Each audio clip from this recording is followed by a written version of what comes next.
Las actas número 134 y 135 se dan por aprobadas por no haber sido objeto de observaciones.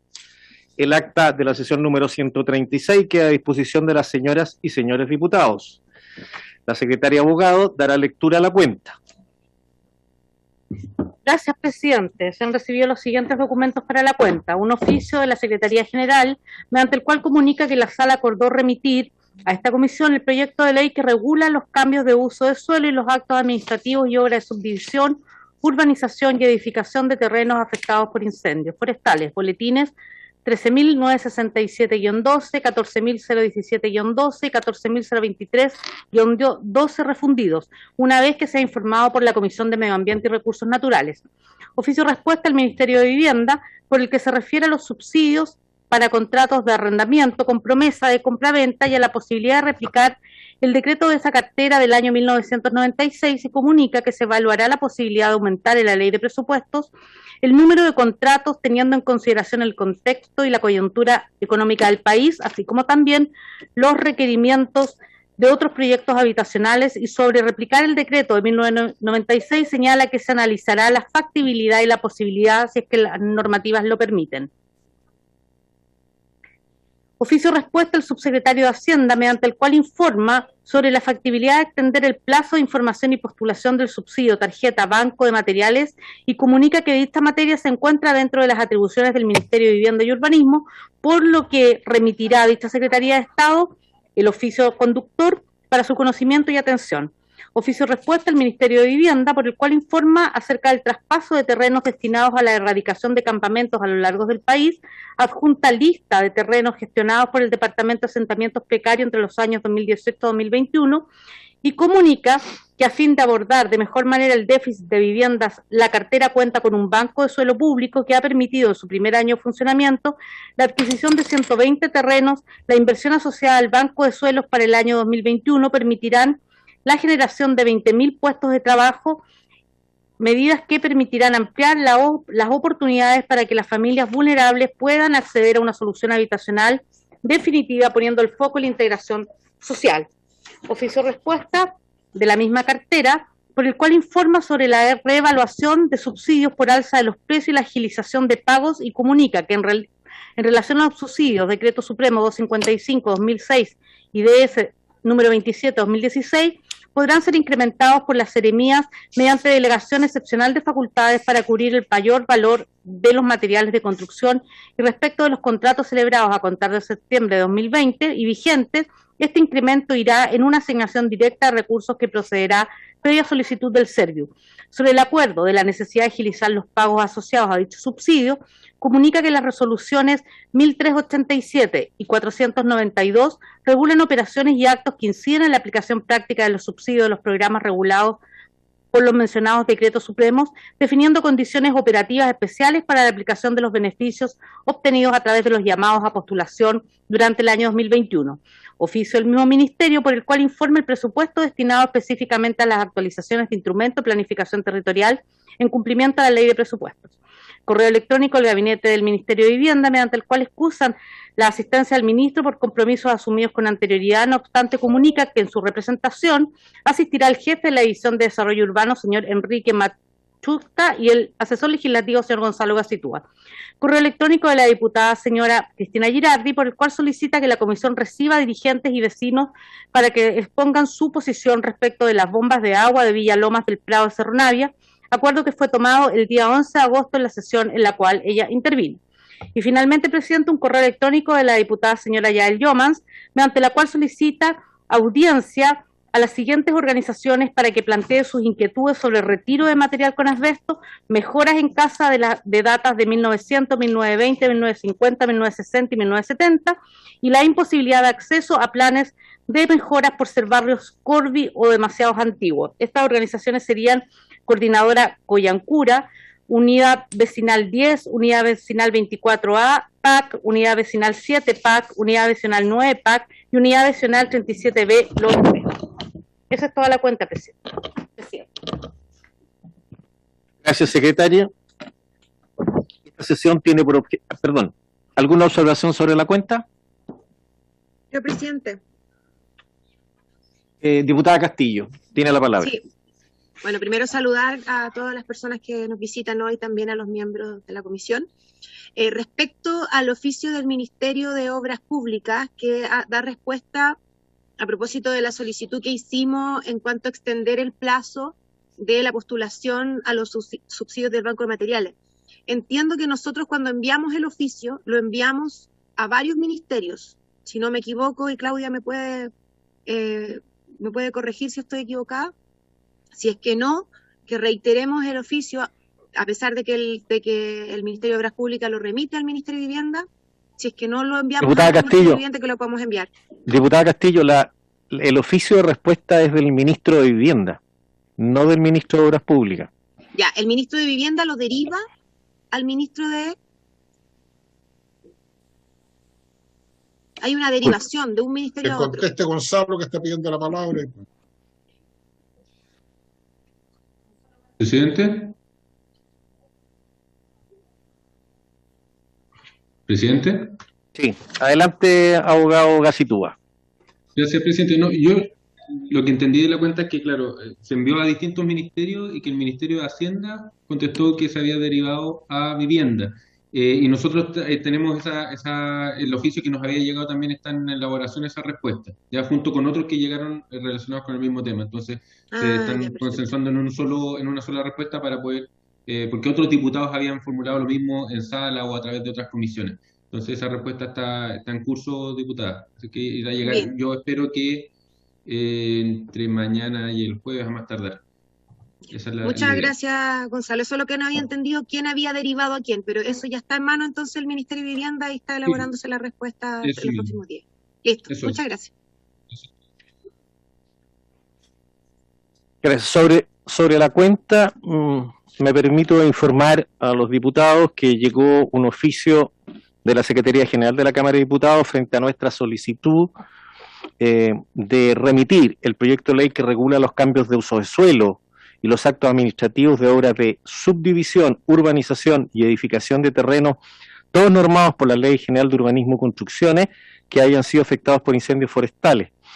A mí me parece que es de suma importancia que este tema llegue a la comisión una vez que se discuta en la Comisión de Medio Ambiente y Recursos Naturales, porque está en la esencia del trabajo que hacemos los diputados de esta Comisión de Vivienda, Desarrollo Urbano y Bienes Nacionales.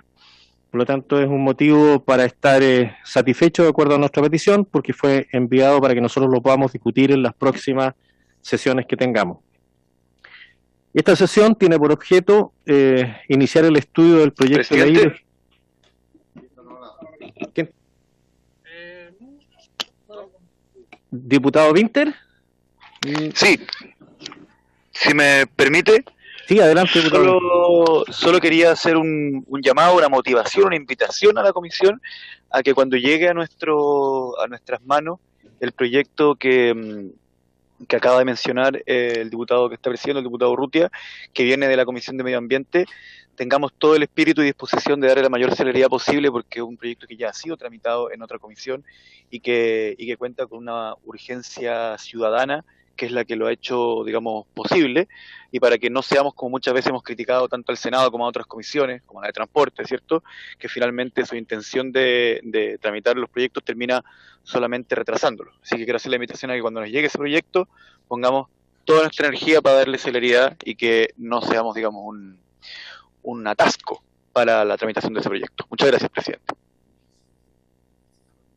Sí, por cierto, diputado Winter, yo creo que va a contar con toda la participación de los diputados de esta comisión, que le hemos puesto mucho trabajo e inteligencia a los proyectos que hemos debatido los últimos, sobre todo durante este periodo legislativo, que hemos sacado grandes proyectos que afectan al sector vivienda de nuestro país, con tenacidad, con fuerza, y que hoy día algunos están próximos a ser proyectos de ley. Como decía, en esta sesión tiene por objeto tratar dos proyectos. El primero, un proyecto cuyo autor es el diputado Gonzalo Winter, y que tiene por objeto el estudio del proyecto de ley originado en moción que modifica la ley 19.496, que establece normas sobre protección de los derechos de los consumidores para imponer a las empresas inmobiliarias obligaciones que garanticen el fiel cumplimiento de los contratos celebrados con ellas. Y estaba en segundo lugar de la tabla, iniciar el estudio del proyecto de ley originado en moción de los diputados señores Cas, Álvarez, Calixto, Cruzcoque, Jarpa, Molina, Undurraga y Urrutia, que modifica el decreto con fuerza de ley número 2 del año 59 del Ministerio de Hacienda sobre plan habitacional con el objeto de otorgar incentivos a la construcción de viviendas para adultos mayores y personas con discapacidad, con urgencia calificada de simple. Asisten a esta sesión la ministra de Desarrollo Social y Familia, señora Carla Rubilar, junto al director del Senama, señor Octavio Vergara, el director de SENADI, señor Francisco Subercasó, el jefe de la División de Desarrollo Urbano del Ministerio de Vivienda y Urbanismo, el señor Enrique Matushka, y el asesor legislativo del Ministerio de Vivienda, el señor Gonzalo Gacitúa. Tal como fue propuesto, dado que la señora ministra, señora Carla Rubilar, no dispondría de todo el tiempo que tenemos asignado a esta comisión, quiero pedir entonces la venida de la comisión, de los integrantes de la comisión, para dar vuelta el orden en la tabla y tratar en primer lugar el boletín que trata sobre el proyecto de construcción de viviendas para adultos mayores y personas con discapacidad, y en segundo lugar el proyecto que trata sobre normas de protección a los derechos de los consumidores. ¿Le parece a los miembros integrantes de esta comisión?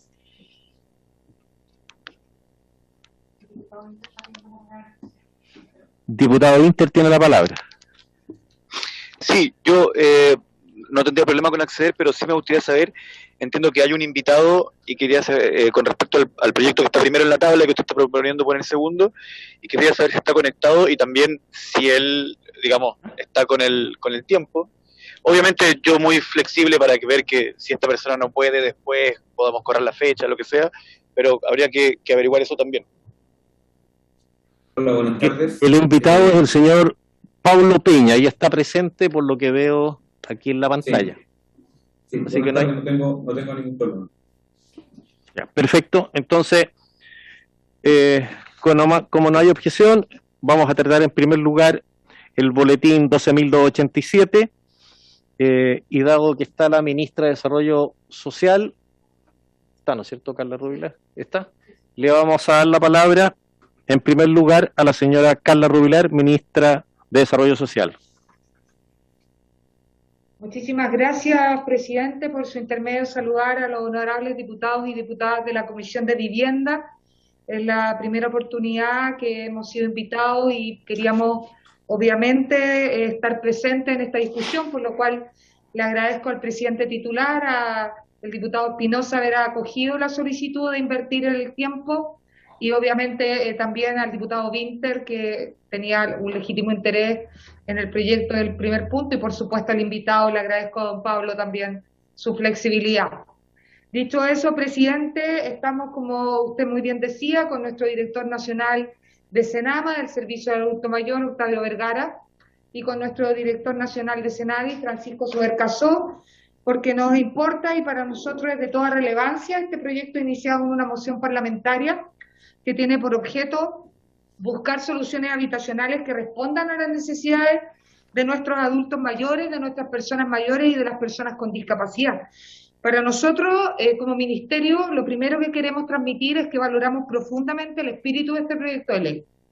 Por lo tanto, queremos dejar claramente establecido, obviamente, en el acta y en la discusión, que como Ministerio de Desarrollo Social y Familia vamos a empujar con fuerza al avanzar en esta materia.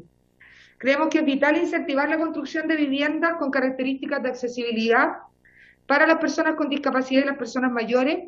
Creemos que es vital que cuenten con un diseño y construcción universal que finalmente permita el adecuado desenvolvimiento de la vida doméstica en condiciones de seguridad atendidas a las características físicas de estas personas. Y esto no solamente creemos que es un deseo o un anhelo, sino que estamos convencidos que es una obligación al respecto de los tratados internacionales y las convenciones de personas mayores y personas con discapacidad que este país de forma voluntaria ha adscrito.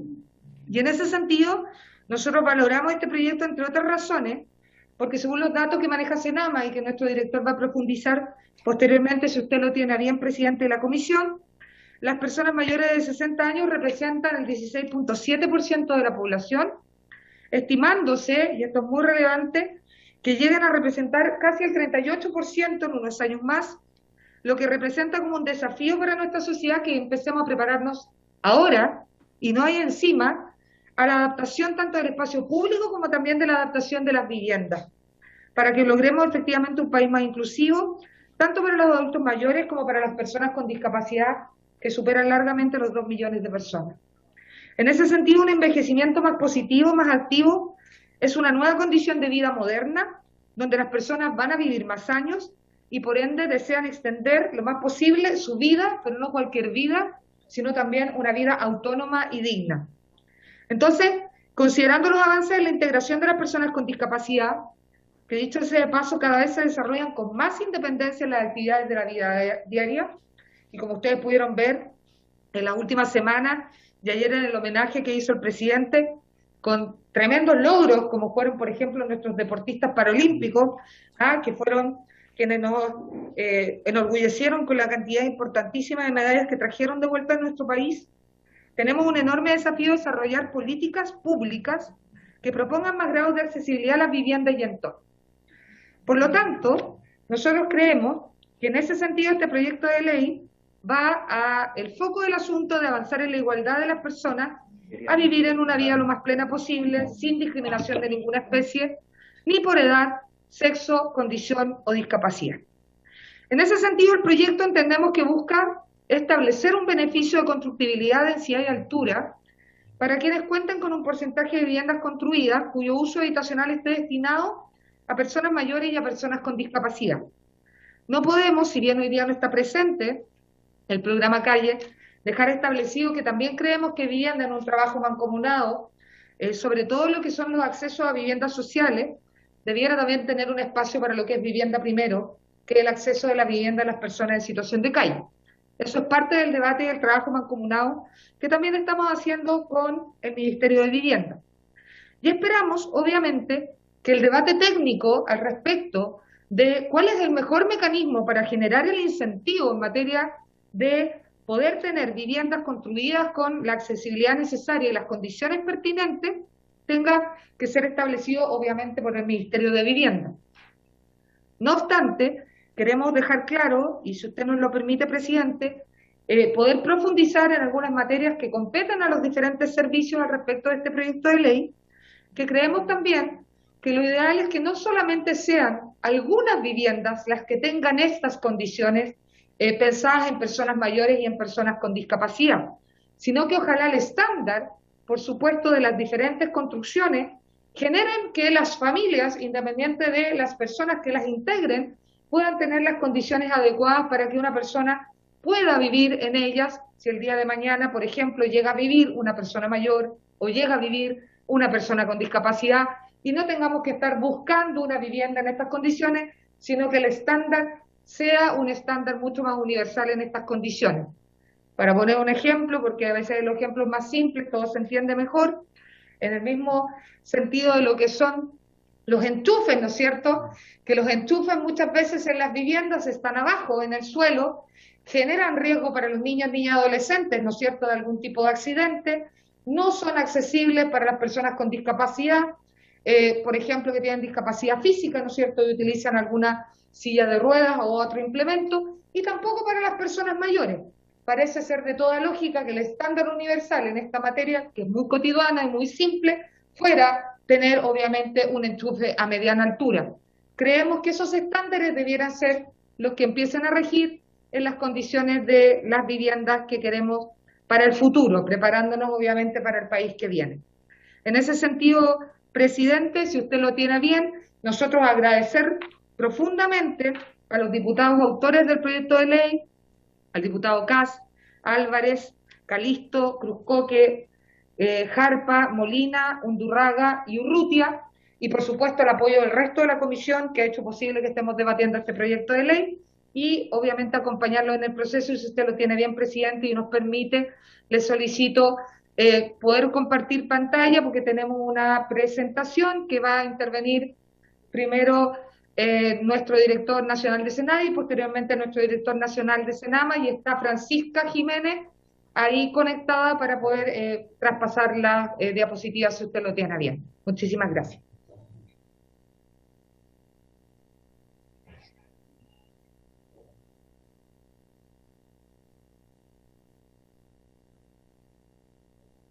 Ahí está. Si usted lo tiene bien, presidente, y nos permite, ¿podría partir Francisco? Adelante, Francisco. Muchas gracias, presidente. Por su intermedio, saludar a todos los presentes. Vamos a hacer un análisis desde SENAI del contenido del proyecto de ley que establece 4 cosas fundamentales. Las siguientes. Primero, que las viviendas económicas podrán aumentar en un 20% el coeficiente de constructibilidad, densidad y altura cuando al menos un 10% de la superficie de sus unidades estén diseñadas según un principio de la accesibilidad universal y destinadas tanto a adultos mayores como a personas con discapacidad. Ese es el primer punto. Segundo, que unidades resultantes de este beneficio solo podrán ser adquiridas por personas mayores de 60 años o que se encuentren inscritas en el Registro Nacional de la Discapacidad.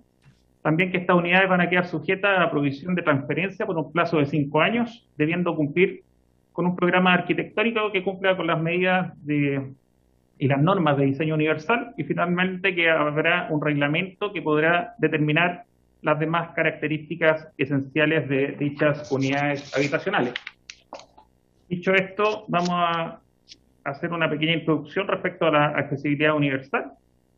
La creación del Consejo de Accesibilidad Universal y el Plan Nacional de Accesibilidad Universal que estamos como Secretaría Ejecutiva llevándola desde el Servicio Nacional de la Discapacidad. En cuanto a antecedentes generales, podemos decir que la accesibilidad universal es un principio y un derecho consagrado en la Ley 20.422. Es una necesidad para la movilidad de personas con discapacidad y también un beneficio para toda la población. El programa del presidente Piñera establece un compromiso de generar un Plan Nacional de Accesibilidad a 10 años plazo. Y en noviembre del 2020 se juntó el Comité Interministerial de Desarrollo Social y Familia y se acordó que se iba a generar un Consejo Asesor de Accesibilidad Universal para formular este Plan Nacional.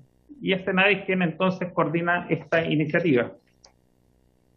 Con respecto al Consejo de Accesibilidad Universal, se diseña con un objetivo, que es formular un Plan Nacional de Accesibilidad Universal a 10 años plazo, 2022-2032. Es un órgano transversal que tiene un mecanismo de monitoreo que está enfocado en mejorar la accesibilidad en entornos físicos, a nivel de servicios, de información, y la idea de fondo es que pueda generar una mejor calidad de vida para las personas con discapacidad y para toda la población en general.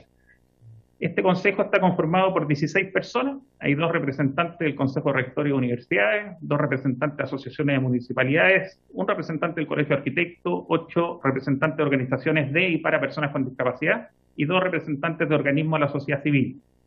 Este consejo está en pleno proceso de nombramiento a través de un decreto supremo del Ministerio de Desarrollo Social y está a punto de salir de Contraloría General de la República, por lo cual quedaría conformado en el transcurso de este mes. Se solicitó a diversos ministerios también poder nombrar una contraparte de trabajo de manera de poder ir incidiendo en la accesibilidad en todo el aparataje público. Ahora, en cuanto al trabajo de este Consejo, se ha comenzado la elaboración de este plan. El Consejo está elaborando este plan a 10 años plazo y se han priorizado 12 ejes estratégicos para ello. El primero, de movilidad y territorio, luego vivienda, edificaciones de infraestructura pública, información y comunicación, salud, ciencia y tecnología, educación, cultura, arte y patrimonio, deporte y recreación, turismo y tiempo libre, trabajo y capacitación, prevención y respuesta a la emergencia y catástrofe, y finalmente justicia y participación ciudadana, queriendo abarcar prácticamente todos los ejes centrales donde la accesibilidad, tanto física como virtual, pueden hacerse realidad. Con respecto al trabajo realizado, en el primer semestre del 2021 se trabajó en un diagnóstico para establecer una línea base. En base a esos resultados, se está levantando un informe inicial con una revisión de las acciones realizadas por el Estado en materia de accesibilidad universal y se están identificando para eso brechas y desafíos. Y una vez constituido este consejo, se va a realizar una consulta pública virtual para poder validar todo este trabajo con la sociedad civil. Ahora vamos directamente a las observaciones de SENADIS con respecto al proyecto de ley. En términos generales, como SENADIS manifestamos nuestra conformidad con el espíritu del proyecto, Se incentiva la construcción de viviendas accesibles para personas con discapacidad y para personas mayores.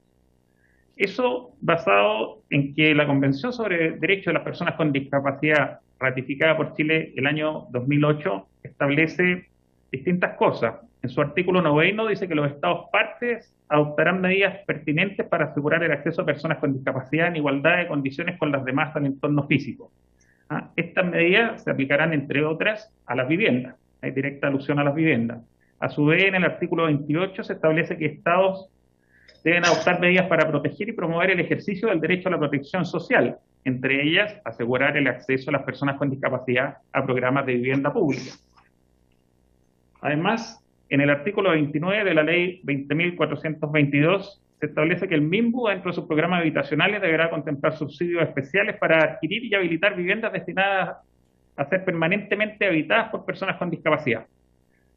Reglamentariamente sabemos que el decreto 50 del MIMBU modificó el decreto 47 para actualizar sus normas a las disposiciones de la ley 20.422, que es nuestra ley de Senadis, sobre accesibilidad y diseño universal. Pero no obstante, a la fecha, tanto para el sector público como para el sector privado, no existe una obligación normativa explícita de construir viviendas accesibles, ni tampoco la de respetar alguna cuota mínima de viviendas accesibles por proyecto habitacional. Así que solo las viviendas destinadas a personas con discapacidad se construyen respetando estas normas. Sin embargo, el definir el número de viviendas de este tipo que se construirán queda entonces al arbitrio de quien elabora el proyecto, pudiendo incluso definirse que en un proyecto no hubiesen viviendas accesibles. Ahora, con respecto a la obligación de diseño universal, tenemos que la Convención de los Derechos de las Personas con Discapacidad y nuestra ley, la 20.422, establecen la obligación de cumplir con el diseño universal. El objeto del diseño universal es que todas las viviendas cumplan con la accesibilidad, que no haya distinción en eso. Entonces, la política de vivienda debe apuntar a que cada nueva vivienda cumpla con la normativa de diseño universal. Ese sería nuestro foco. Y que las viviendas usadas tengan adecuaciones de accesibilidad para que todas las construcciones, ya sea nuevas o usadas, puedan ser habitadas por todas las personas sin distinción. Esto requiere acciones de concientización. La idea es poder generar una oferta suficiente de vivienda destinada a ser permanentemente habitadas por personas con discapacidad. Hoy, como no existe esa oferta de viviendas que sean suficientemente accesibles, entonces obstaculizan el acceso a los subsidios habitacionales por parte de las personas con discapacidad, porque no encuentran a qué vivienda postular. Por esto, Senadis no considera apropiado el aumento del coeficiente de constructibilidad ni ajustes similares del impacto ambiental de los proyectos como un perjuicio que deban aceptar los barrios y las propias personas con discapacidad para tener acceso a la vivienda. Al contrario, se deben generar políticas que permitan diversificar la oferta de viviendas accesibles y que refuercen el cumplimiento de la ley 20.422 en el diseño universal y la accesibilidad.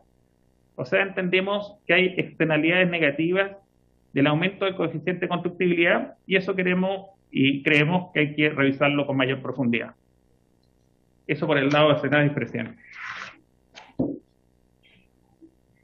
Presidente, si lo tiene bien, podría seguir el director nacional de Senama, Octavio Vergara.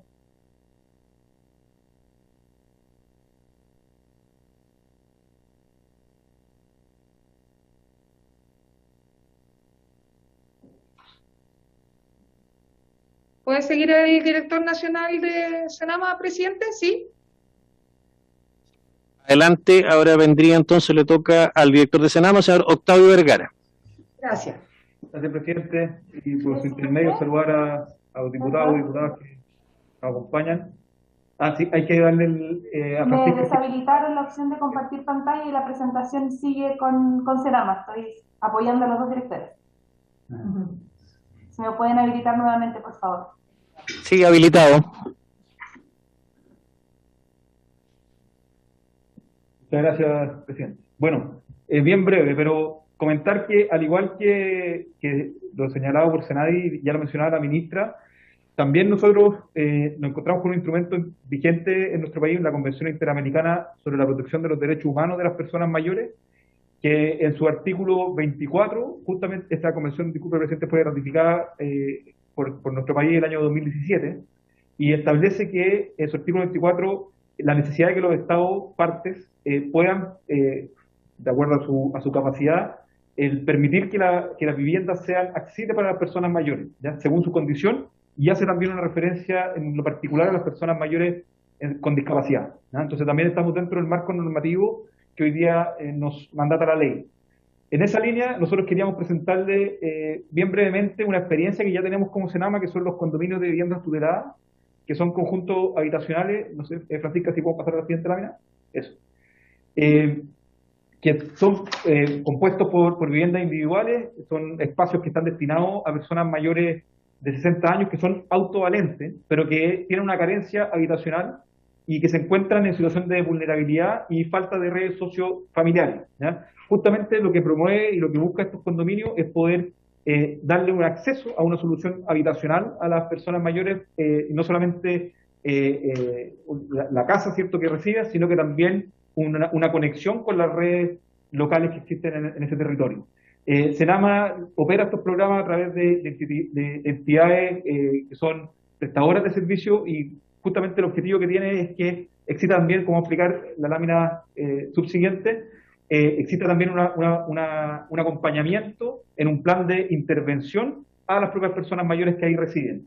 ¿Qué es lo que busca este plan de acompañamiento, plan de intervención? Básicamente el apoyar el acceso a las redes que existen ya territoriales, tanto de integración social y comunitaria. Entonces genera distintas actividades que buscan promover la vinculación familiar y social de la persona mayor que reside ahí, así como también la promoción de la participación social y comunitaria con distintas instituciones y actores locales. Esa es la idea justamente del plan de intervención que tiene cada condominio de viviendas tuteladas, tanto a nivel individual como grupal. Vamos a la siguiente. Y también, por supuesto, estas viviendas que están pensadas y construidas con estándares específicos para las personas mayores, ya algunos de ellos mencionaba la ministra anteriormente, tiene que ver la necesidad también que ha ido surgiendo, porque hoy día existen 55 condominios de viviendas tuteladas a lo largo del país, con 20 casas cada uno, por lo tanto son cerca de 1000 las viviendas que hoy día ya existen en este programa. Existe también de la mano de la construcción un plan de conservación de las propias viviendas que busca que estén en óptimas condiciones y también sean espacios seguros para las propias personas mayores. Entonces, con esto, presidente, en el fondo queremos señalar de que ya existe una experiencia a nivel de gobierno, de programas que tiene el gobierno que permiten entregar una vivienda que cumpla con los estándares de accesibilidad para las personas mayores.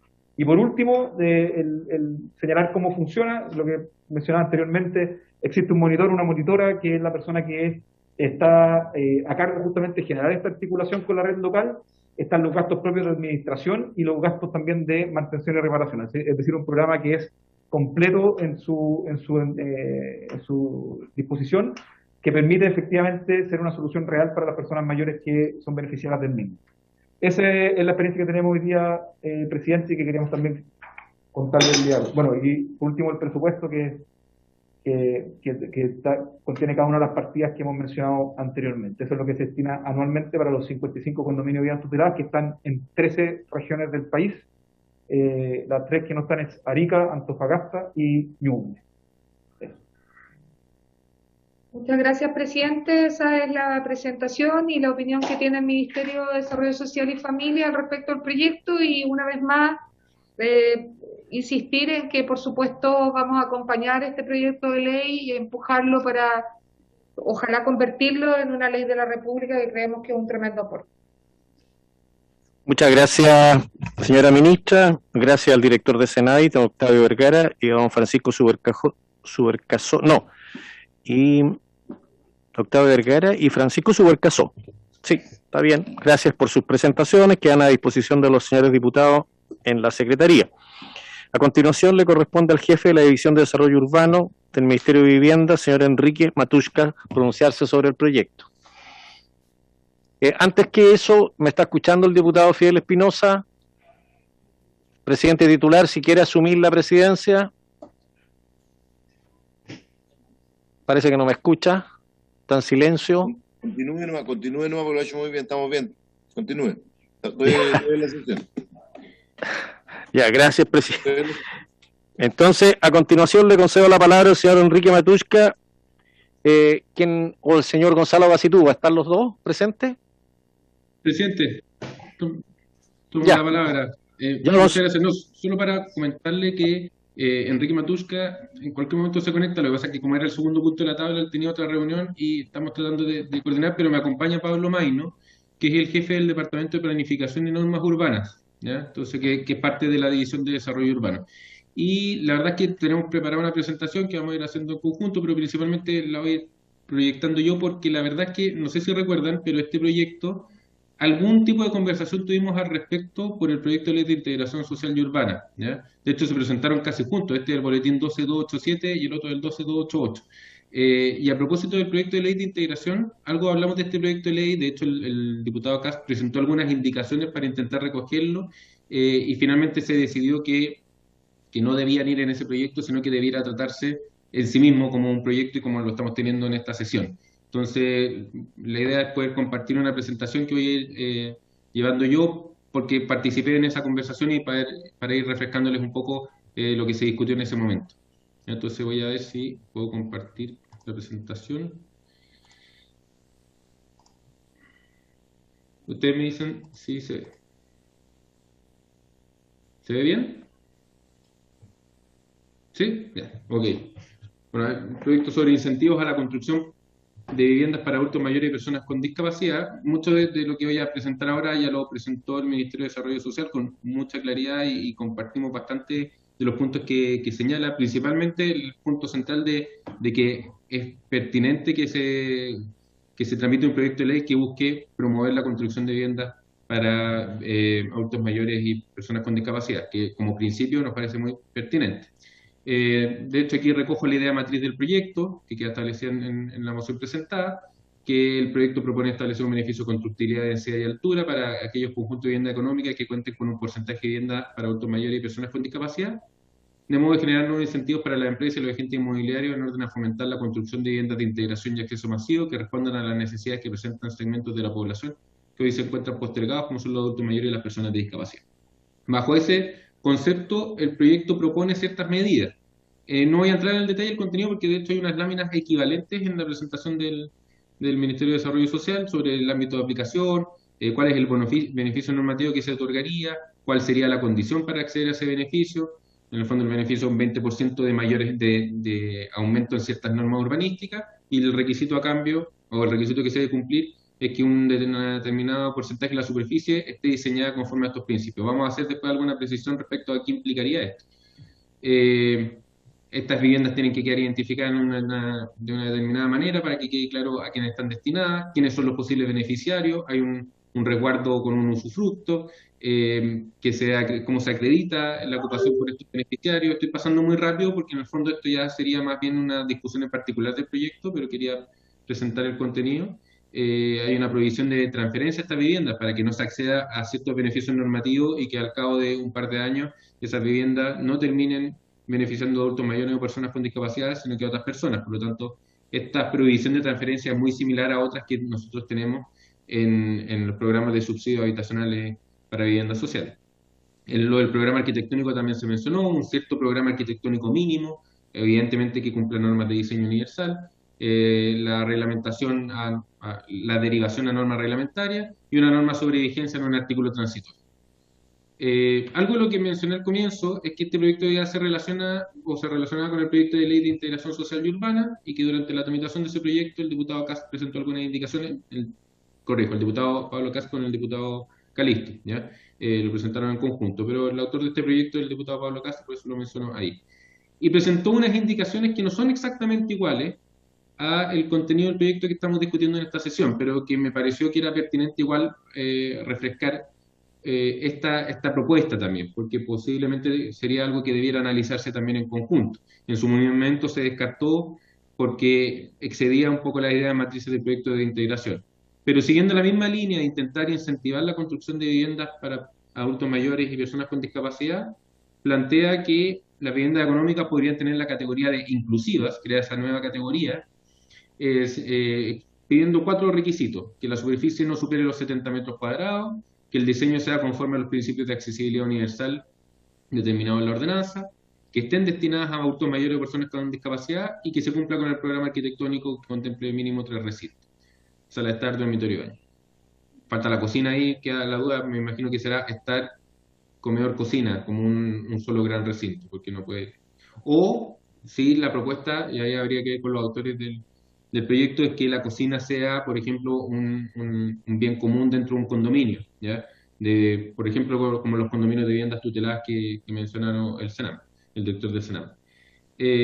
Una regla sobre identificación de las viviendas en el permiso de edificación y en la recepción, y que los beneficiarios son personas mayores de 60 años o que estén inscritos en el Registro Nacional de Discapacidad, y que también pueden ser enajenadas a personas mayores de 60 años que se encuentren inscritas en el registro, y personas jurídicas sin fines de lucro que tienen su uso adultos mayores o personas con discapacidad. Y también aparece la garantía de la constitución de un usufructo sobre estas viviendas.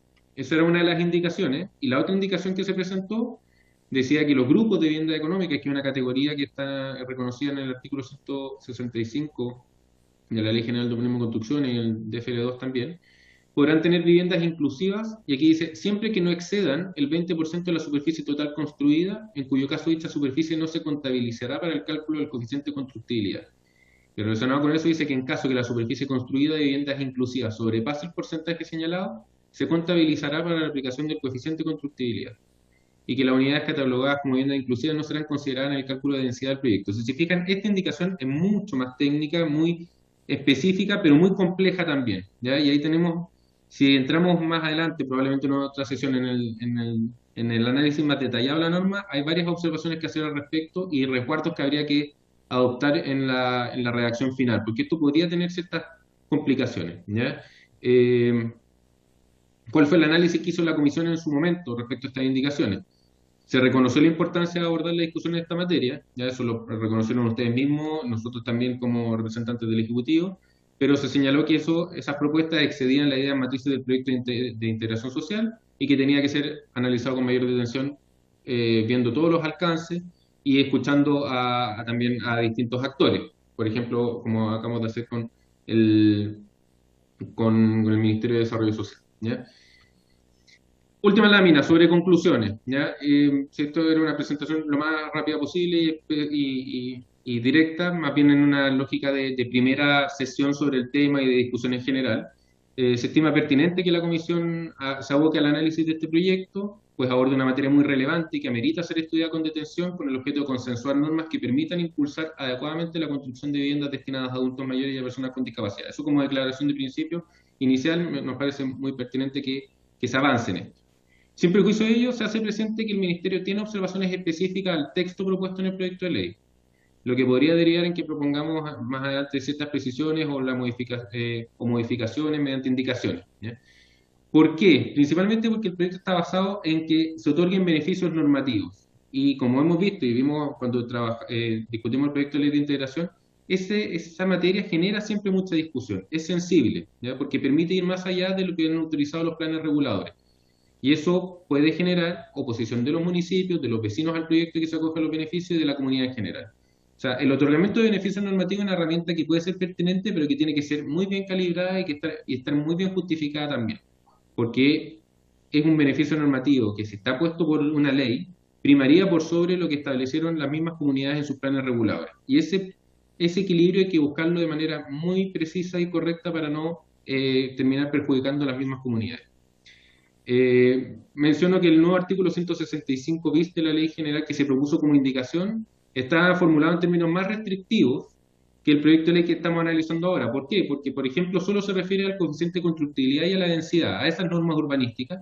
En cambio, el proyecto de ley que estamos analizando en esta sesión incluye la posibilidad de aumentar un 20% la altura del proyecto, y esa materia sí que es sensible. Aumentar la altura de los proyectos, y lo vimos cuando hablamos de integración social, es un beneficio normativo que en general es bastante complejo de implementar, ¿ya? Quizás si se avanzara en este proyecto de ley habría que analizar cuáles son las normas que uno debiera aceptar que tengan beneficios normativos para promover la construcción de este tipo de vivienda. Y quizás la altura debiera quedar fuera, quizás incluso debiera quedar fuera el coeficiente de constructibilidad y quedar solo la densidad, o veamos, o que vea la comisión, más que veamos, cuáles son las normas que debieran poder entrar en esta posibilidad de un beneficio normativo, para no decirlo quizás muy coloquialmente, pero para no pasarse de revoluciones con el beneficio normativo, porque hay que respetar también la autonomía municipal y el plan regulador que la misma comunidad aprobó en un determinado sector. Más aún, cuando esto no está necesariamente vinculado a un determinado emplazamiento. El proyecto de ley uno lo lee y dice, bueno, cualquier proyecto que tenga vivienda para adultos mayores o personas con discapacidad, pero no dice dónde están emplazados, porque lo que podría derivar en que esas viviendas terminen emplazadas en sectores que no tengan un adecuado acceso a bienes públicos urbanos relevantes. Y quizás es muy importante que estas personas tengan un acceso, todos deben tener un buen acceso a bienes públicos urbanos relevantes, pero con mayor razón los adultos mayores y personas con discapacidad no deben estar lejos del sistema de transporte público ni de equipamientos relevantes que puedan ser necesarios para su vida en comunidad, digamos. Entonces, ahí quizás falta un criterio que permita distinguir según el emplazamiento del proyecto. Y por último, el último inciso creo que recoge o se conecta mucho con lo que dijo el Ministerio de Desarrollo Social. Habría que distinguir entre las exigencias de accesibilidad universal que todo proyecto debería cumplir conforme a normas legales y reglamentarias ya vigentes y aquellas condiciones o características especiales de diseño que el proyecto voluntariamente incorpora para acogerse a los beneficios. Aquí quiero llegar que aquí se está dando un beneficio normativo por cumplir con normas de accesibilidad o por tener viviendas accesibles. Y si la política de accesibilidad que mencionaron apunta a que las viviendas deban tener eso como base, no sería muy pertinente que se otorgue un beneficio por el solo hecho de cumplir con la norma. Entonces, ¿cómo calibrar eso? Si uno lograra avanzar en que un buen porcentaje de las viviendas deban tener siempre esto, no tendrían por qué ir asociadas a un beneficio normativo, serían simplemente el cumplimiento de la normativa aplicable. Entonces, a eso queremos llegar con que la revisión de una norma que permita otorgar beneficios normativos tiene que ser analizada con mucha detención. Por lo mismo en su minuto dijimos no avancemos con este tema en el proyecto de ley de integración social porque requiere un proyecto en sí mismo. Y eso queríamos transmitir. No sé si Pablo o yo, no sé si Enrique habrá podido conectarse, si quieres complementar algo o más bien escuchar las observaciones que pueda tener el resto de la comisión. Eso, presidente. Pablo parece que ahí está pidiendo la palabra por si pudiera complementar algo. Gracias, Gonzalo. Pablo, ¿qué Pablo? ¿Pablo Cas o Pablo Maynor, el jefe del Departamento de Planificación y Normas, presidente. Pablo está pidiendo la palabra. Sí, muy breve. Muchas gracias, presidente. No solamente para agregar un elemento, o sea, que en este caso las exigencias que considera hoy día el proyecto es de que se consideren unidades con las características o los diseños de accesibilidad universal y otro que estén destinados a adultos mayores o personas con discapacidad. Entonces, en ese sentido se podrían diferenciar porque el diseño desde el punto de vista del control de la legalidad urbanística, el control ex ante es el más apropiado y el que más acomoda su fiscalización. En ese caso es mucho más fácil para efectos de las direcciones de obra verificar que las viviendas contemplen un diseño que una condición posterior, que es la destinación. Entonces también se podría distinguir, y dentro del proceso de evaluación del proyecto, es que se podría aumentar, por ejemplo, el porcentaje de viviendas con diseño accesible en base a las exigencias específicas, no las exigencias reglamentarias actuales, sino las adicionales, para efecto también de ser más proporcional el incentivo, porque el incentivo en este caso nosotros se está considerando por un aumento del 20% de 3 normas urbanísticas por la consideración del 10% de la superficie. Entonces, por ejemplo, y esto es una de las cosas que habría que calibrar, es por ejemplo aumentar el porcentaje de viviendas con diseño universal, previendo no la situación actual, sino la situación futura, que es parte de lo que se comentó acá. Y por otro lado también desde el punto de vista técnico verificar cómo aseguramos nosotros, o sea, la legislación posteriormente va a fiscalizar el cumplimiento del destino y cuáles serían las implicancias del incumplimiento de ese destino, porque también como plantea Gonzalo y se planteó anteriormente, la excepción a determinadas normas urbanísticas que se fijan por un plan regulador con un propósito específico se verían afectadas en virtud de este beneficio que tiene un muy buen propósito, pero en caso de que no se podría verificar ese propósito, habría que ver también qué sanciones se aplicarían en caso de que sea esa condición a posteriori no se cumpla, ¿ya? Entonces, esas son cosas que a nosotros nos parece importante que se tomen en consideración para efectos de la aplicación y puesta en práctica también en caso de que se apruebe la ley. Eso, muchas gracias, presidente. Gracias, Pablo. Ofrezco la palabra a los diputados sobre el proyecto que estamos debatiendo.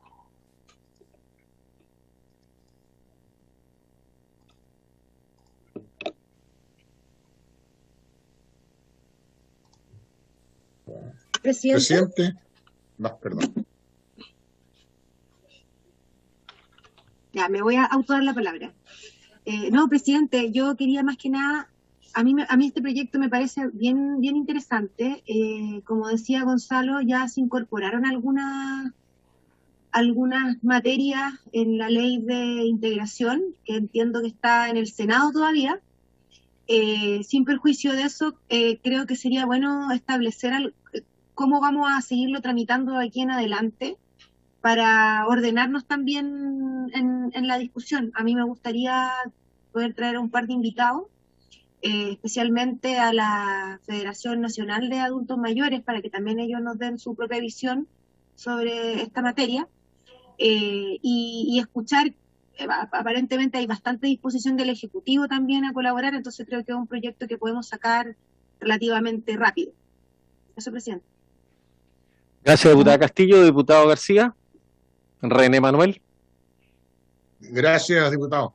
Gracias, presidente. Presidente, la verdad que yo hace tiempo atrás, cuando entró este proyecto, le pregunté a don Gonzalo Casitúa que hicieron un comparado, porque la mayoría de las normas que están en este proyecto, ya hay leyes que están vigentes y que están haciendo casas para adultos mayores, le están dando en la esquina, le están dando la facilidad, la están ampliando, y hay en la modalidad también de la casa que se la presta, después cuando fallece ese adulto mayor pasa a otro. O sea, hay varias modalidades que se pueden aprovechar muy bien en este proyecto.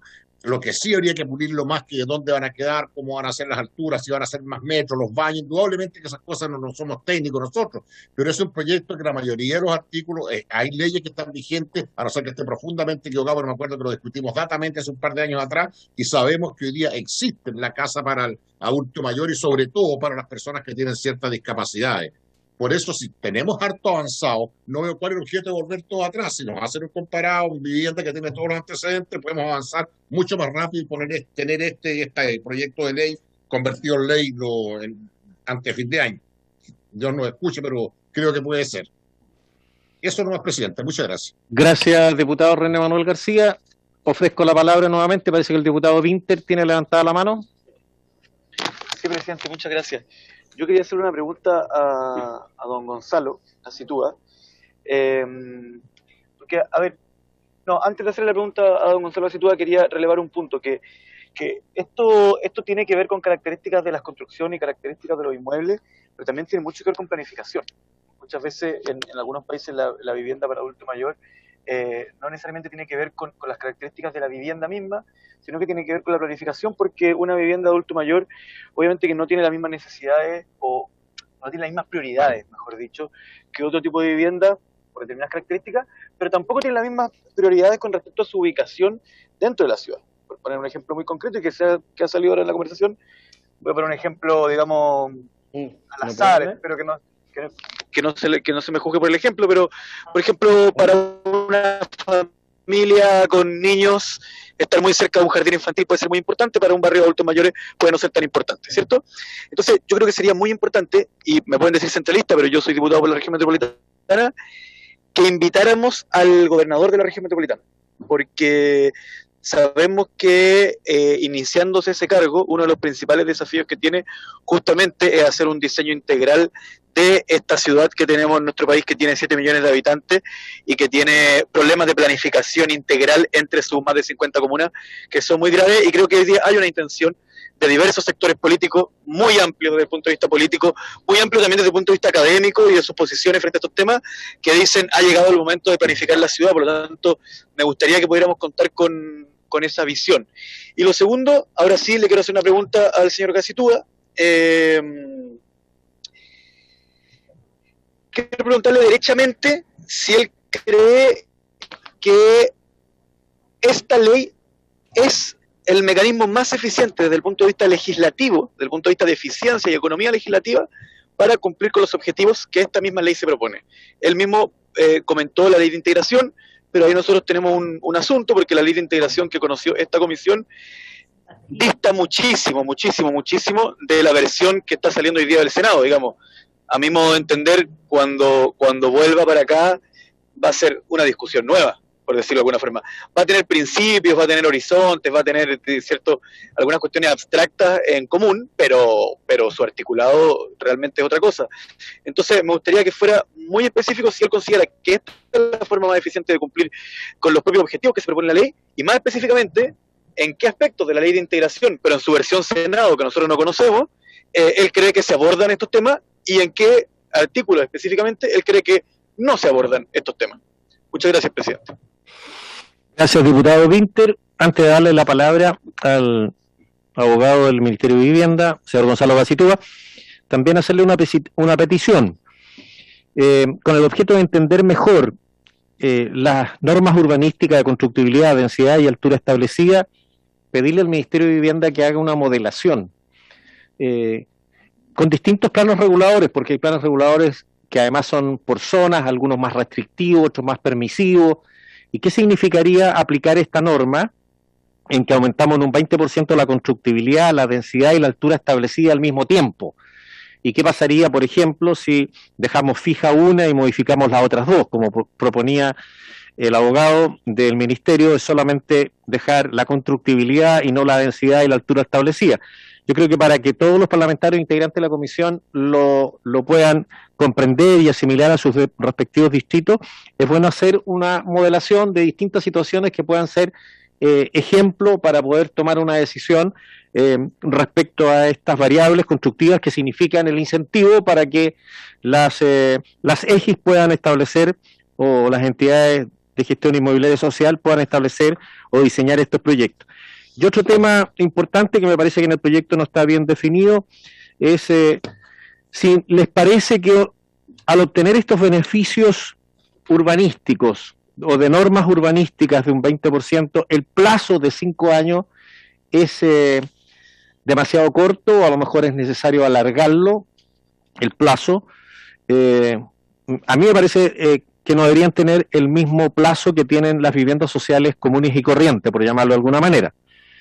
Y la tercera petición tiene que ver con el diseño universal. ¿Qué considerarían el Ministerio? Y también podría ser una información necesaria que nos dé Senama y Senadis respecto a cuáles son los elementos, no solamente los que están establecidos en la ley, por ejemplo, no solamente lo que tiene que ver con el ancho del pasillo, con las rampas de acceso, que hayan ascensores, que no hayan escaleras, que en fin, los recintos como los dormitorios sean más amplios, que exista un comedor, cocina, en fin. ¿Cuáles serían los diseños mínimos para incorporarlo en el diseño universal? ¿Y cuáles serían los requisitos que deberían cumplir las unidades habitacionales de estos edificios de carácter social, que no van a ser exclusivamente social, pero no nos olvidemos que, por ejemplo, la exigencia al ascensor significa un encarecimiento de la mantención de ese edificio? Eso yo creo que ayudaría a entender mejor el proyecto y acotarlo por la vía también de indicaciones. Y por lo mismo quiero proponer un plazo para establecer invitados, que podría ser durante la próxima semana, que hagan llegar a la secretaria los invitados para las próximas sesiones, y también un plazo de indicaciones, que pueden ser 2 semanas a contar de la fecha de hoy, para presentar indicaciones para este proyecto. Si están de acuerdo, por favor levanten la mano. Bien, entonces tomamos los 2 acuerdos. 1 semana para invitados y 2 semanas para indicaciones. Gonzalo Gacitúa tiene la palabra. Gracias, presidente. Por su intermedio trato de responder varias de las observaciones que se hicieron, todas las cuales demuestran la necesidad de que este proyecto tenga su propia tramitación y no haya quedado incorporado únicamente como indicaciones en otro proyecto, porque tiene su complejidad. Concuerdo con lo que han señalado todos respecto a tener varios invitados y poder recibir distintas opiniones. El diputado García pide un comparado con las normas. A ver, efectivamente existen normas de diseño respecto del diseño arquitectónico, incluso de los espacios públicos, normas, lo mencionó el diputado Rutte recién, el ancho de los pasillos, el tamaño de las puertas, el radio de giro dentro de un baño o dentro de un dormitorio. Esas son normativas más bien del programa arquitectónico. Hay otras sobre los espacios públicos también, las rutas accesibles, etcétera. El punto es que el cumplimiento de esa normativa en el diseño de un proyecto muchas veces genera que, enfrentados al diseño del proyecto completo, esas viviendas ocupan mayor superficie que otro departamento que no tiene esas exigencias. Y al ocupar mayor superficie, el desarrollador del proyecto dice, bueno, no, me voy a construir departamentos que no tengan estas exigencias, son más chicos, me caben más departamentos, y por lo tanto entiendo, estoy tratando de interpretar lo que está también en la moción parlamentaria, que en el fondo el cumplimiento o la incorporación de este tipo de viviendas no sea en desmedro o no pase por este filtro, porque finalmente terminan no haciéndose esas viviendas. Entonces, lo que plantea el proyecto es, bueno, beneficiemos en la construcción de estas viviendas con un poco más de norma, ¿ya? Ese poco más de norma, y me voy a pasar a lo que comenta el diputado Urrutia, y después recojo su consulta, diputado Vinter. Sí, diputado, Gonzalo, sí, por eso mismo, al pedir el diseño de un diseño o un programa arquitectónico mínimo, deberíamos establecer una superficie mínima, y esa compararla con la superficie que hoy día se establece como mínima para las viviendas sociales. Por eso también va a clarificar un poco, no es lo mismo una vivienda que cumpla con un programa de acceso universal que una vivienda para personas que no son de la tercera edad ni tampoco tienen alguna discapacidad. La superficie obviamente va a ser mayor y los requerimientos van a ser más onerosos. Por lo tanto, es bueno tener ese diseño mínimo, en que concordemos en un diseño mínimo para establecer si las normas urbanísticas que se están planteando, las tres normas en conjunto, satisfarían o incentivarían de verdad la construcción de esas unidades. Y si no, buscar otras, o corregir aquellas, o precisarlas, o calibrarlas de mejor manera. Perfecto. Sí, bueno, de hecho, relacionado con eso, usted pide una modelación más específica, y el tema de la modelación de cómo opera el beneficio normativo, claro, ahí, bueno, tanto esa modelación como la exigencia más del programa arquitectónico exceden un poco lo que yo pueda responder en esta sesión, cosas que tengo que ver con la División de Desarrollo Urbano, con la División de Política Habitacional también, que es lo que ya está establecido en los programas de viviendas sociales, hay normas al respecto. Entonces, poder tener una bajada un poco más detallada de eso. Entendíamos que esta primera sesión era más bien introductoria, pero podemos seguir precisando con mayor detención en otras sesiones. Entonces invitamos, Gonzalo, también podemos invitar para la próxima sesión al director de Desarrollo Urbano o algún especialista que pueda presentarnos esas modificaciones. Yo sé que no está dentro de el ámbito directo dentro del Ministerio del Área Legislativa, pero si todos están de acuerdo, lo invitamos para la próxima sesión para que pueda exponer una modelación y con ese objeto, precisamente con estos dos objetos. Ok, bueno, de hecho, cuando mencionaba qué tipo de normas, claro, decía la altura es delicado, el coeficiente de constructibilidad también, porque también aumenta los metros cuadrados, son dos que aumentan la capacidad de edificación. La densidad es un poco distinto, porque la densidad es más bien cuántas viviendas pueden entrar dentro de un proyecto. Bueno, eso lo podemos dejar para una modelación más específica, pero nos parece muy pertinente que se entre con más detalle. El plazo de prohibición quizás hay que analizarlo también, o cómo garantizar que esas viviendas estén destinadas efectivamente, un poco lo que decía Pablo. El director de obras puede verificar ex ante algunas cosas, pero lo que ocurra después muchas veces es más bien del conservador de bienes raíces o de otros actores que puedan verificar que efectivamente eso esté destinado a un adulto mayor. Habría que ver un buen mecanismo de eso. Y por último, el diputado Vinter plantea que, bueno, que este es un tema que tiene que ver con la planificación, y más específicamente me plantea si esta es la ley, el mecanismo más eficiente. A ver, más que decantarse por uno u otro, yo entiendo lo que va. El proyecto de ley de integración, y qué bueno que hace la pregunta, yo encantado de tratar de conectar las cosas, porque el proyecto de integración, efectivamente en el Senado está teniendo una discusión, ha tenido algunas modificaciones, pero hay un elemento central que se mantiene y que se fortalece, que es el rol de la planificación urbana para la integración e inclusión social y urbana. Eso lo incorporaron ustedes en la comisión. El proyecto de ley era el proyecto de ley de integración social y urbana, y ustedes dijeron, no, espere un poco, entre integración y social debe decir inclusión. ¿Y por qué? Porque no debiera preocuparse la planificación urbana solamente de la integración de personas según su nivel socioeconómico, distintos grupos socioeconómicos, como entendemos la integración de distintos grupos sociales, sino también de personas que están en otra situación de vulnerabilidad, como los adultos mayores, personas con discapacidad, o que requieren algún tipo de normas especiales que promuevan la construcción de sus viviendas en entornos adecuados. Entonces, la inclusión social y urbana apuntaba a eso. Y en una de las normas que ustedes aprobaron y que se mantiene en el proyecto es que los planes reguladores deben contemplar disposiciones y ustedes aprobaron disposiciones que incentiven la inclusión social y urbana, integración e inclusión social y urbana, y en el proyecto de ley en el Senado se dice disposiciones que resguarden o incentiven, por lo tanto podrían ser incluso normas más obligatorias que un simple beneficio normativo o incentivo, ¿ya?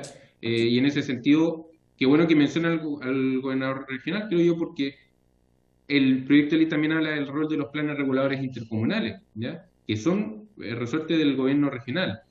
Por lo tanto, también el plan regulador intercomunal podría tener un rol en la promoción de la construcción de viviendas inclusivas, ya no simplemente integradas, sino que inclusivas para todo tipo de personas en buenos entornos, especialmente en aquellos que reúnen mejores atributos urbanos como ejes estructurantes de transporte público, parques, equipamientos de salud, de educación relevantes, quizás, como decía el diputado Winter, para un sector residencial de familia, el jardín infantil es importante, bueno, quizás para un sector donde uno quiera promover la construcción de viviendas para adultos mayores y personas con discapacidad, la cercanía a un establecimiento de salud es muy relevante, y quizás es un factor que habría que tener en algún momento en el radar para ver cómo promover una buena sinergia entre ese tipo de equipamiento y este tipo de vivienda. No sé si con eso respondo en general la consulta o si quieren hacer alguna otra observación, pero nos quedamos un poco también con la tarea de seguir la tramitación del proyecto y seguir participando en la situación. Gracias, Gonzalo. Ofrezco la palabra a los señores diputados y diputados presentes sobre el tema. Antes de cerrar por hoy el debate de este proyecto, para dar comienzo a la discusión del proyecto que está en número 2 en la tabla.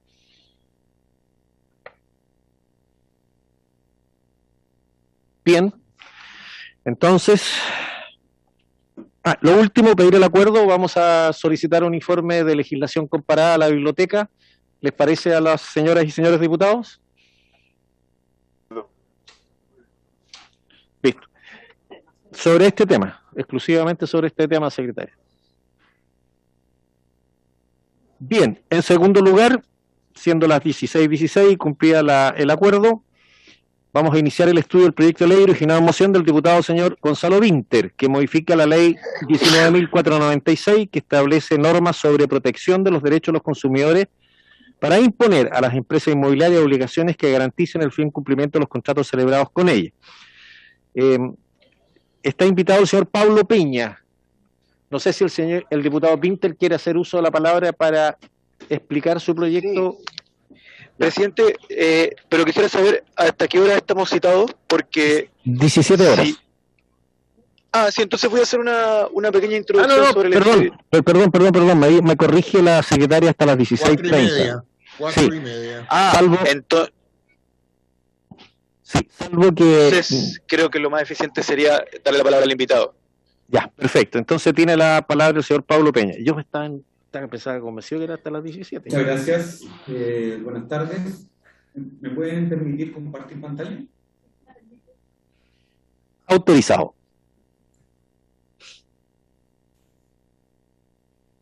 Ok.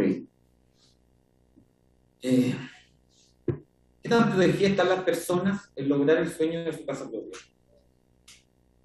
Mi nombre es Pablo Peña Zamora, soy ingeniero constructor, ingeniero civil industrial, y le quiero agradecer la instancia de poder comunicarle este proyecto, que está en el boletín 14.053-03 y que, como bien dijo el presidente de la Cámara, modifica la ley 19.496, que establece normativa de protección de los derechos del consumidor, para imponer a las empresas inmobiliarias obligaciones que garanticen el pleno cumplimiento de los contratos celebrados con ellas.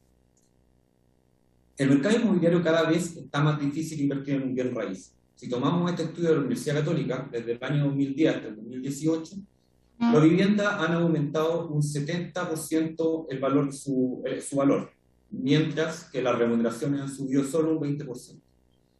Es decir, que la brecha entre el valor de la vivienda y las remuneraciones va creciendo cada vez más. Aparte de la volatilidad del mercado, así que sea más difícil conseguir crédito hipotecario. ¿Y para qué decir del pie de los departamentos, que es un 20% de la valor de la propiedad y que lamentablemente muy poca gente alcanza a juntar ese valor? Eso significa que comprarse un inmueble es una experiencia de una vez en la vida. Ahora tenemos que preguntarnos que si esa experiencia es buena o es mala.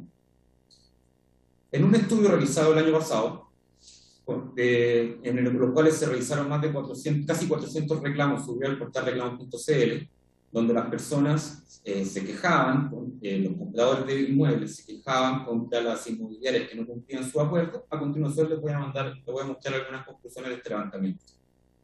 De los 393 reclamos, 295 apuntaban a la calidad de los inmuebles, 64 al incumplimiento de plazos.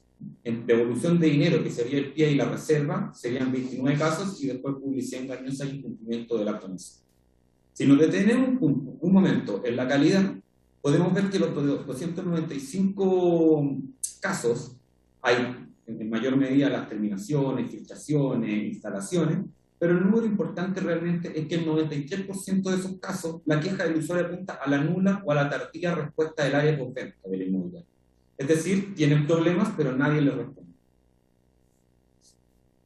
Si nos vemos actualmente las promesas de compraventa, en la cual yo he revisado bastante, muchas tienen indefiniciones o cláusulas que ya desde entonces son abusivas. Como por ejemplo, no individualizan a la gestora inmobiliaria. Multas excesivas por desistimiento de compra, que pueden significar que el pie que tanto les costó ahorrar lo pueden perder por una multa, porque simplemente no le dieron el crédito hipotecario. No hay una fecha clara en las promesas de compraventa de entrega, ni multas asociadas a esas demoras. Por ejemplo, se pueden encontrar promesas de compraventa que dicen 5 días después de la inscripción del conservador de bienes raíces, puede decir primer semestre de X año, pero no hay una fecha clara. Y el otro punto es que no indica claramente el metraje de los inmuebles, ni tampoco las multas si es que no las cumplen. Aparecen en las cotizaciones, aparecen en los renders publicitarios, pero no aparecen en el contrato, que es el contrato entre el comprador y el vendedor. En la Ordenanza General de Urbanismo y Construcción se establecen garantías en la construcción, que serían 3 años para las terminaciones de la vivienda, siempre y cuando se corrobore que el usuario no las provocó, 5 años las instalaciones de la propiedad, que sería agua, gas, electricidad, ventilación, etc., y 10 años de daños estructurales. Y eso está perfecto, la ordenanza está bien, pero ¿a quién se le llama si no tenemos los contactos? ¿Dónde están las penalizaciones si no existen en la promesa de compraventa? Bueno, ¿cuáles son las propuestas que queremos incluir en la ley 19.496, artículo 20? Primero, sería que considerar la promesa de compraventa como un contrato de adhesión. Esos son contratos masivos entre privados, y que solo el vendedor define la cláusula y el comprador simplemente o las asuma o no firma el contrato. Es algo parecido a lo que se hizo con los contratos de las tarjetas de crédito de casas comerciales. Como son contratos masivos y solo las casas comerciales daban definían las cláusulas, todas se igualaron. Todas las casas comerciales tienen los mismos contratos de adhesión. Y es lo mismo que se podría esperar para una promesa de compraventa. ¿Cuáles son los puntos que se deberían incluir en esta promesa de compraventa para poder solucionar esos problemas que se levantaron en esos 400 reclamos de reclamos.cl? Primero, identificar claramente al vendedor, pero no a la inmobiliaria, sino a la gestora inmobiliaria. Como se ve en la gráfica, la gestora inmobiliaria puede tener varias inmobiliarias, como por ejemplo, cuando encontramos una inmobiliaria que se llama Inmobiliaria Mapocho, o Inmobiliaria que se llama Amunategui, pero la gestora inmobiliaria no se llama Amunategui, sino que como la construcción se encuentra en la calle Amunategui, hay una inmobiliaria que tiene ese nombre. Entonces, ¿qué pasa? Es un RUT distinto, tiene 1, 2 o 3 trabajadores, que en definitiva son solo los vendedores, pero gerente general, gerente comercial, área legal, postventa, están dentro del RUT de la gestora inmobiliaria. Por lo tanto, llegar a que alguien te responda de la gestora inmobiliaria es muy difícil, porque el vendedor lo cambian de un edificio a otro y se olvida de los problemas porque es el único contacto que tiene. Entonces, de pasar del caso 1 que está acá, que es actual información de la promesa de compraventa, a pasar a la propuesta. El segundo punto es fijar las fechas de entrega claramente en la promesa de compraventa y que haya multas por incumplimiento. Es decir, en este caso que estoy mostrando como ejemplo, si un valor de inmueble son 2.500 UF y la demora entre la entrega son 45 días, aplicarle un valor diario de multa de un 0,03%. Es un valor muy similar al que las inmobiliarias le aplica a la constructora por el hecho de que la constructora entregue tarde el edificio. Entonces, si la inmobiliaria se ve beneficiada por tardanza de la construcción, ¿por qué el comprador no se puede ver beneficiado por la tardanza en la entrega? En este caso, si lo ven por 45 días, hay un valor de este departamento, el monto que se le tiene que restituir al comprador es un poquito más de $1 millón. lo cual le serviría para aplacar gastos que le signifiquen este retraso, como por ejemplo coordinar nuevamente mudanzas, pagar arriendos, o simplemente si alguien compró su departamento o su inmueble como una inversión, un mes de retraso, un mes que deja de recibir el retorno de esa inversión. En el punto 3 habla del desistimiento de compra, que son las multas a clientes. ¿Qué dicen hoy las promesas de compra-venta? Dicen que si uno desiste de la compra, cualquiera sea el motivo, pierde la reserva, que en definitiva son entre 350.000 pesos y 500.000 pesos para un departamento o casa pequeña, y también puede perder el pie del inmueble, que es un 10 o entre 10 y 20% del valor total del inmueble, lo cual a las personas comunes y corrientes en este país le significa una verdadera catástrofe en sus finanzas si pierde ese ahorro. La propuesta es que la devolución de fondos tiene que ser total, a no ser que la inmobiliaria justifique gastos asociados a esa cancelación, es decir, gastos notariales, gastos del conservador, porque ese departamento aún así lo va a vender la inmobiliaria. No tiene ningún sentido que el comprador pierda el 20% porque no le otorgaron el crédito hipotecario. Toda devolución que estoy mencionando yo en este proyecto tiene que ser reajustado de acuerdo a un interés máximo convencional para que eso agilice la devolución de dinero. El cuarto punto se refiere a la demora del área de postventa. La situación actual, si alguien encuentra un desperfecto, tiene que comunicarse a la inmobiliaria, pero como no tiene un contacto claro, como ya lo mencioné en el punto 1, tiene que llamar, esperar, y nunca, o muy rara vez, o es muy difícil que te solucionen el problema.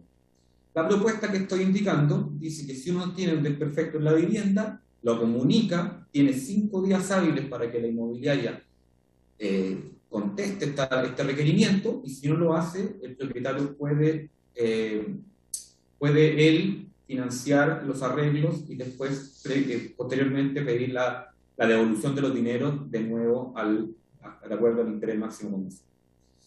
El quinto punto que quiero tocar es acerca de la diferencia de las superficies ofrecidas y entregadas. Esta es una situación real en la cual el departamento que habían comprado, se había adquirido un comprador, era de 52,89 metros cuadrados, y le llegaron 3,5 metros cuadrados menos.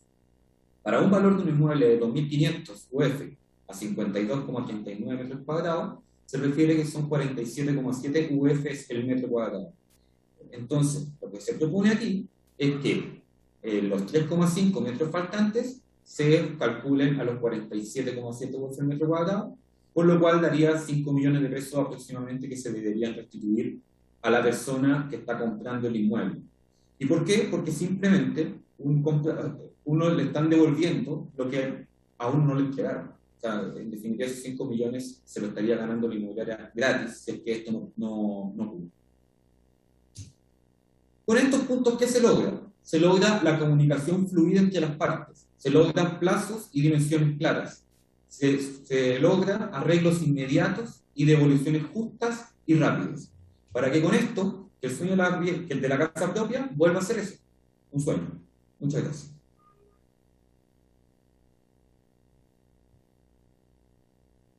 Muchas gracias, don Pablo Peña, por su presentación, que también le agradeceré la envíe para que a disposición de todos los parlamentarios. Ya está enviado. Ofrezco la palabra a las señoras y señores, quedan 3 minutos, pido si hay personas que quieran hacer preguntas, la extendemos durante 5 minutos más. Le ofrezco la palabra. Sí, presidente. Diputado Winter tiene la palabra. Sí, lo que pasa es que queda muy poquito tiempo, entonces yo creo que según mi reloj quedan 60 segundos de comisión. No, entonces de repente podríamos... según la hora oficial quedan 2 minutos. Ya. Claro, pero de repente podríamos acordar que la próxima sesión partamos con este tema y quizá tener al invitado presente, no para que vuelva a exponer, pero sí eventualmente para que pueda responder preguntas que quisiéramos hacer ahora. Sí, perfecto. Tomamos el acuerdo, la próxima sesión partimos con este proyecto y voy a pedir el acuerdo para que pidamos también un informe a la biblioteca sobre este proyecto y también dar 2 semanas para proponer invitados y 3 semanas para presentar indicaciones, para ir traslapados con el otro proyecto. ¿Les parece? Sí, pero me faltó una cosita, presidente. Que no tendría sentido hacerle preguntas complejas ahora al invitado porque tendría 1 minuto para responder. Entonces, que la próxima sesión, desde ya lo tengamos invitado, solamente para responder preguntas, no para que haga su presentación de nuevo. Eso dije, diputado Winter. La próxima sesión lo ponemos número 1 en la tabla, invitamos al señor Pablo Peña, le hacemos todas las preguntas necesarias, pero además damos 2 semanas para presentar más invitados. Si alguien quiere proponerlo, los puede hacer desde ya, y 3 semanas para presentar indicaciones. ¿Le parece? Perfecto. Muy bien.